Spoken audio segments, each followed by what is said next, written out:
Hey guys! Today I'm going to show you how you can set up filter buttons for a collection list in Webflow, so let's get started. Filters are a powerful way to display specific items in a collection list based on the criteria you set. This allows your visitors to quickly find the content that matters most to them. To start, select the collection list you want to filter on your page.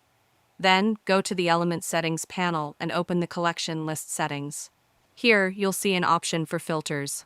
Click on the plus icon to add a new filter. Next, choose the collection field you want to filter by from the field dropdown. Once you've selected the field, pick the rule you want to apply from the When dropdown. Depending on the rule, you may also need to enter a specific value to match your criteria. After setting up your filter, click Save. You can add multiple filters if needed, combining different rules to fine-tune which items are displayed. If at any point you need to remove a filter, simply click the Trash icon next to it.